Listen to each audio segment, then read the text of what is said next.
This lecture covers chapters 1 through 5 in our textbook. I'm just briefly touching on the ideas and concepts that I think are the most important for you to know for the quiz as well as for understanding how public speaking works in our lives. I highly recommend that you read the chapters. There's a lot of great information in there that I simply don't have time to address. Okay, let's get started. Chapter 1 is about your standpoint and strengths as a speaker. You might be wondering why you have to take this class, because your career goals might not include getting up in front of people and talking, and I get that. However, just because you don't think you're ever going to do it doesn't mean it's never going to happen. You might find something you really believe in, like a product or a cause or an idea that you want to share with others. You might find yourself in a position where you need to be able to teach in a classroom or a workshop or a seminar, or you might decide you want to create and publish a podcast. In all of those situations, you're going to need public speaking skills. People have been speaking in public ever since there's been a public. We're most familiar with the Greek and Roman orators, but cultures all over the world have public speaking traditions. No matter what culture, these themes are common practices to public speaking. All speakers attempt to appeal to their audiences, to get and hold their attention, to touch them emotionally, to reason with them logically, and to earn and keep their trust. The word public in this context means that the action of speaking is addressed to a public. Don't get confused by this. If you're out in public and you're speaking, that's not necessarily public speaking. So being overheard while you're talking to your friend is not public speaking. Neither is rehearsing your speech at the park near your house where passers-by could maybe stop and hear you. Public speaking is speaking to a group of people that are connected in some way by shared identity, assembly, or media consumption. Identity groups are people who identify with a shared social, cultural, or political membership. Immediate audiences are groups of people who assemble to hear you speak for some reason at a particular time and place. Media audiences are those who watch or listen online to podcasts or shows or play games like Minecraft online. This chart shows different types of identity groups, immediate audiences, and media audiences. If you look closely, you'll see that our class actually fits into both an identity group, CSN students, and an immediate audience, students attending this class.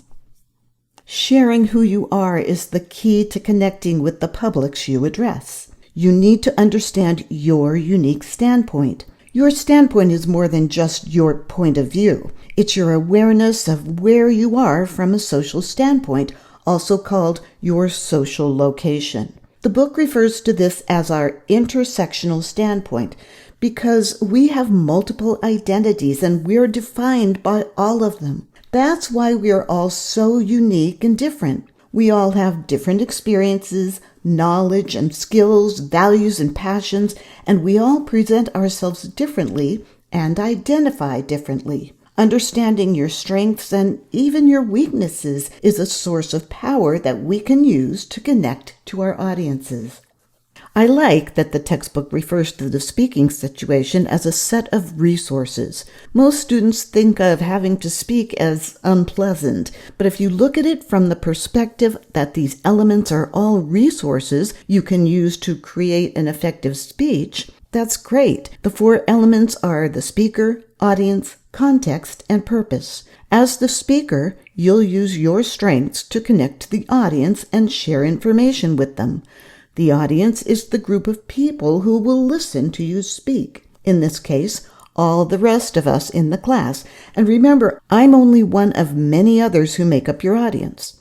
The context is the setting and circumstances that frame your speech. So the physical environment of our classroom, the time of day, the time of year, and any social circumstances that may be playing out in the world around us. And the purpose is the reason for your speech. Why are you giving it? Now, of course, in a speech class, you're giving it to fulfill a requirement and get a grade. But beyond that, each speech will have a general and specific purpose that will speak to the impact you want to have on your audience. In our class, we do have some fixed factors, which are the things that you really can't change. In our class, they include your audience members, the place and timing of your speech, and your topic and purpose. These are the things that you need to work with, but they can be helpful for guiding you while you put your speeches together. Out in the real world, though, these fixed factors will vary. Your strengths and standpoints as a speaker will help you respond to any speaking situation that you encounter. In the following chapters, you'll find strategies and ideas that you can incorporate into your analysis of other speakers and your own presentations. You'll learn more about crafting messages for a wide range of audiences, contexts, and purposes, helping you better understand and adapt to a wide range of speaking situations. Chapter 2 is all about confidence and anxiety when it comes to public speaking. You might be surprised to learn that practically everyone, no matter how confident they appear when speaking to a crowd, experiences some degree of anxiety. One of the main reasons students put off taking this class, or take it and then drop out or just stop coming to it, is due to speaking anxiety. They don't want to look and feel ridiculous up there in front of everyone. They might feel differently, though, if they knew that research has consistently found that audiences perceive speakers to be much less anxious than those speakers actually feel. There are also certain strategies that you can use to maybe not eliminate entirely, but reduce the level of anxiety you feel over the speech-making process. Because anxiety is highly individual, not every technique will work for every person, but it's very likely you'll find something that will work for you. One of the first things to recognize is that anxiety and excitement have a lot of things in common. We simply label them differently. The same feelings in a different context might be thought of negatively and labeled anxiety, but in an entirely different context might be viewed positively and labeled excitement. So the feelings you might feel while waiting to hear if you got a job would be labeled anxiety, but the feelings you feel after your significant other proposes to you, even though the same rapid breathing, racing heart, butterflies in the stomach, and runaway thoughts occur, you would label those excitement. So a great first step you can take is to say to yourself that you're not anxious, you're excited to share your message. Reframe it as a positive thing. Another thing you can do is to understand what is happening in your body and your mind when you experience anxiety. There are 3 dimensions of anxiety: affective, behavioral, and cognitive. Affective has to do with what's going on in your body. Behavioral is how you behave outwardly, and cognitive is what's going on in your mind. For affective, that could include physical sensations and emotions like muscle tension, racing heart, upset stomach, or rapid and shallow breathing. For behavioral anxiety, that could include outward expressions of anxiety like fidgeting, pacing, talking too fast, or using too many filler words like and And for cognitive anxiety, that could include negative thoughts and images like negative self-talk, imagining the worst-case scenario, or losing your train of thought. Most speakers experience a combination of all 3 of those dimensions, since each dimension of anxiety interacts with the others. An increase or decrease in one type of anxiety can start a chain reaction that further increases or decreases the other types. So if you can figure out how to lower one of these dimensions, the others will likely be reduced too. Using the right combination of strategies can turn a negative cycle into a positive one. If your experience of anxiety, either about public speaking or in general, feels overwhelming, please contact a counselor, mental health provider, or counseling center. The differences between the anxiety most people feel around public speaking and a clinical anxiety disorder are the persistence of the feeling, the difficulty in controlling that feeling, and the severity of the impact that feeling has on a person's life. At CSN, we have CAPS, which is Counseling and Psychological Services, and you can access a counselor for free if you think you need to talk to someone about your level of anxiety. If it's to the point it's affecting your life, please talk to someone. For those of us with a minimal to moderate amount of anxiety, it might be enough just to reframe anxiousness as excitement, but you might need to do some other things as well. Mindfulness is the practice of cultivating both awareness and detachment from your current experience. With mindful awareness, you can begin to understand your own experience of anxiety. This self-observation creates psychological distance between yourself and the experience. The anxiety reduction techniques in the book are based on whether your experience is affective, behavioral, cognitive, or some combination of those three things. The following effective relaxation strategies can reduce anxious feelings by working directly on physical sensations: deep breathing, progressive muscle relaxation, and physical movement.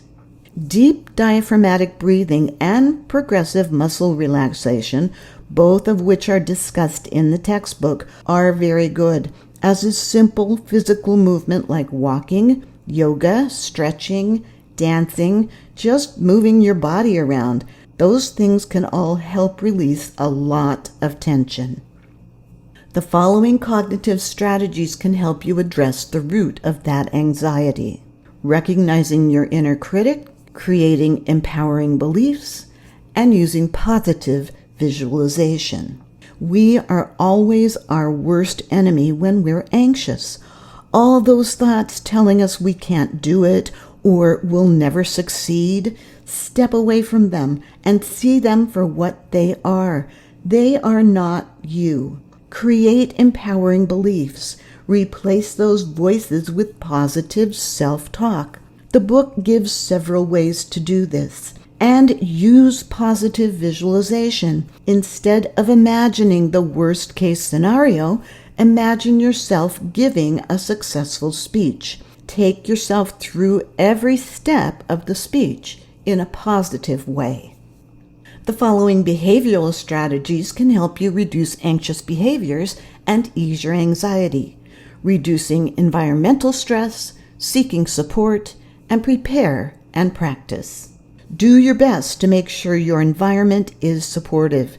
Get enough rest. Eat well. Try to reduce the stress in the rest of your life if possible. Seek support. This is important. You may be giving the speech by yourself, but there are all kinds of resources to help you. Librarians can assist in helping you find sources. The COM Lab at Tutorial Services can help you practice. You can ask your family to be your practice audience. You're not alone. And finally, please give yourself time to prepare and practice your speech. I've always used this rule of thumb. For every minute of your speech, you need to spend 1 to 2 hours putting it together and practicing it. So for a 5-minute speech, the minimum time you should spend on it is 5 to 10 hours. That's including researching, organizing, writing, creating visual aids, and practicing it. Chapter 2 gives you tools for improving your confidence and harnessing your anxiety as a strength. To better understand your experience of public speaking anxiety, complete the Speech Anxiety Reflection and the Personal Model of Resilience worksheet. Those are available in Canvas. Identify the affective, behavioral, and cognitive strategies that will help you most and put them into practice. Chapter 3 is about ethics and credibility, 2 critical components of effective public speaking. Credibility and ethics are very much entwined. Credibility is something that is bestowed upon us by those around us. We don't possess it in and of ourselves. We don't wear it like a crown on our heads. It's the audience's perception that we are trustworthy, that we have the relevant experience, knowledge, values, and identities to speak on a particular topic. Ethics are the habits and principles that guide an individual's actions. Your character and your habits are linked. Your habits create your character, and your character guides your habits. So credibility can certainly be influenced by our ethics. They all affect each other. Most of us consider our ethics to be pretty good. We try not to lie and to treat people well, and generally we try to get along, that kind of thing. But many of us, me included, have a lot of implicit ethics that we really didn't choose. They were kind of ingrained in us, and some of them are great, some maybe not so great. They could include some bias and prejudice that we really have never examined but are still there. Our explicit ethics are those rules that we live by and are evident by our actions. So it's a good thing to look at ourselves to see if our implicit and explicit ethics match up. For instance, do we hold any stereotypes or simplistic generalizations about different groups of people that we really never questioned? Have we said anything that demeaned or attacked a person or group of people based simply on who they were? We may not have realized that was what we were doing. Maybe we thought we were being funny. Regardless, these are part of our ethical makeup. Being self-aware is incredibly important, especially if we're trying to connect with our audience and influence them in some way. You can avoid stereotyping by using inclusive language, using person-centered and identity-neutral terms to refer to people. For instance, don't modify professional titles like professor, lawyer, or electrician by referring to the person's race, gender, sexual orientation, or other identity markers unless there's a specific reason that trait is integral to the discussion. Also, almost all major language authorities and style guides not only accept but strongly recommend the uses of they and their rather than he or she when referring to someone whose gender is either unknown or is irrelevant to the discussion.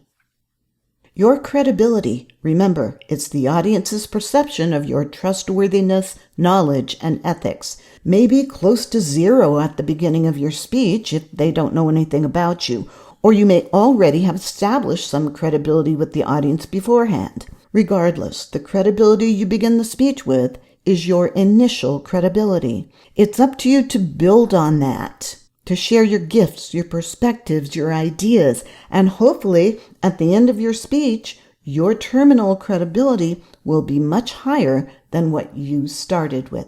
An audience that can identify with you is more likely to trust you and to believe that your contribution has value.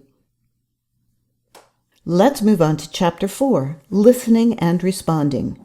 You might think that the most important thing we do in this class is speak, but far more of the time in here is spent listening.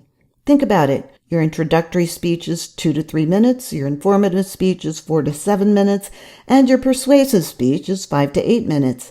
I'm not counting the motivated sequence speech because it doesn't take up our class time. So altogether, your time in front of the class is 18 minutes tops for the entire 8 weeks. The rest of the time you're listening, not just to me, but to everyone else.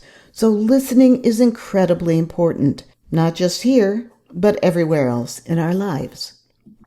We think we know what listening is because we do it all the time, but are we really listening, or are we just hearing? Hearing is what we do with our ears, but listening is what we do with everything else. It's intentional. We do it by giving our attention to the speaker and doing our best to interpret their message. And in this class, I expect you to learn active listening, which means to suspend your judgment and strive to understand other people. There are several different types of listening, which you should know. Empathic listening is listening to understand what another person's feeling, like when your friend's telling you how she felt when her significant other broke up with her. Comprehensive listening is listening to understand what someone's explaining to you, like an instructor during a lecture. Critical listening is listening to evaluate or judge when you're trying to determine what you should truly think or do.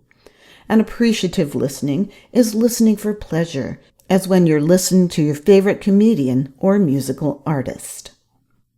There are some things that can impact our ability to really listen to what's happening.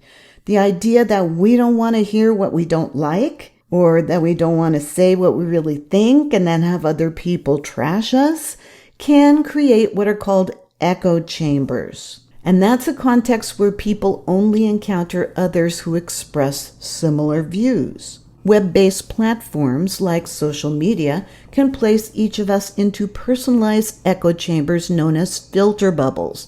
And those platforms only present us with content that we will enjoy and engage with. We need to acknowledge when we're surrounded by people and places that only support what we already agree with.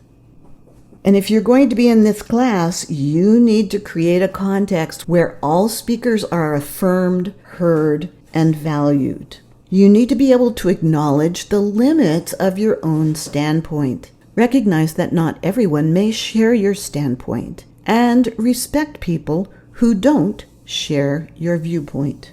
Now, we don't argue with each other in this class, but you might encounter speeches where you disagree with that other person's thesis. Allow that person to have their viewpoint. We all come to the listening experience with our own set of assumptions. Recognize those things about yourself. Also recognize that many, if not most of us, have a tendency, if we're not immediately pulled into what someone's saying, to do something called pseudo-listening, which is pretending to listen but actually thinking about other stuff. Don't tell me you don't do it. I know you do. And we often multitask when listening, especially in class when we look over our own notes while waiting for our turn to speak. Don't do that. I can see you, and so can the speaker. Or try to sneak a look at your phone when you think the person talking to you isn't paying attention during a conversation. We think we can do those things and still pay close attention, but it's not very effective. We don't get the gist of what that other person is saying. And of course, when you're actively listening, please reserve your judgment about the thesis, especially if you encounter a viewpoint that's different from your own. Don't immediately discount it. Recognize your own viewpoint and assumptions, don't jump to a conclusion, and try to see it from their perspective, if at all possible. When I say this, I don't mean to just believe what they say, but try to see why they might think it could be the case. You don't have to believe it to understand their perspective on it. Sometimes listening difficulties come from external stimuli, noises inside or outside of the room, people moving around or barging in late, someone talking loudly in the corridor outside, a police siren going by. Things like that can be distracting enough to pull our attention away from what someone's saying. If you have ADHD or some other attention disorder, you might want to ask to be seated where you would have less distractions. Otherwise, it's best to avoid doing anything but just focusing on the speaker. Maybe, if it helps, take some notes. Listening to other speakers can really help you be a better speaker. So do these things. Consider the speaking situation. Identify the speaker's strengths. Pinpoint their speaking strategies. Focus on specific examples they're giving. And when asked, offer actionable suggestions. One of the reasons I have you evaluate some of your fellow speakers is so you'll learn to listen actively for their main ideas, what they do well, what they might do to improve, and that you're able to express those things to them in a positive manner, and maybe use the good things they do in your own speeches. That's what effective listening can do for you. Chapter 5 focuses on audiences and publics. Let's find out about that. Your audience is the specific group of people who will hear you speak. In this class, it's your fellow students. Of course, I'm in there somewhere, but I'm more of an onlooker than an audience member. You're not talking to each individual in the audience necessarily. You're talking to them as a group. So you need to look for the things that you and they have in common. Connecting to the audience is an important step in the speech-making process, and finding out about the general makeup of your audience as it relates to your topic can help you know how to both inform them about it and potentially motivate their behavior regarding it. Audience analysis focuses on gathering two types of information: demographic and psychographic information. Demographic information categorizes people by age, race, ethnicity, gender, sexual orientation, and socioeconomic status. Psychographic information categorizes them by values, attitudes, and behavior, which, depending on the topic, might be more helpful than demographic information. There are lots of different ways to gather this information. For this class, we would mostly use the first two, so I'm not going to address the others, but the book goes into some detail about them if you need that. One of the reasons we do an introductory speech in this class is so you can kind of get a general picture of who your audience is, so you're not starting from scratch. Just by looking at the class, you can easily figure out most of the demographic information like age, gender, etc.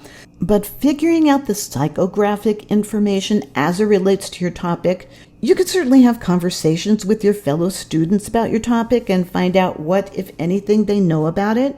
For informative speeches, knowing how much they know can help you determine what level of information you need to convey about the topic to them. And for the persuasive speech, it can be more complicated. You might need to know what their stand on the topic is, how they feel about it. I've had students do class surveys just to take the class's temperature on it if it's a particularly sensitive topic, but it's not required. Just running it by a couple of people might be all that you need to do. Again, the book discusses the kinds of questions you could put on it if you wanted to do a survey. It's always a good idea to have at least a clue about how the class feels about a topic for a persuasive speech. You don't want to assume that they feel the same way that you do, then get up and give a rousing, persuasive speech advocating something nobody thinks is a good idea.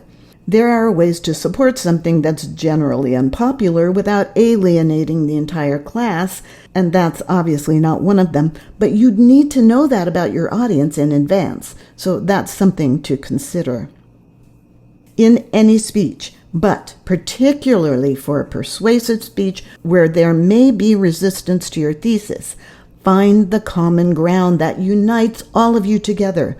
What do you all have in common that is somehow related to this topic? What values, attitudes, and behaviors bring your audience together as a public? What values, attitudes, and behaviors are most relevant to your context?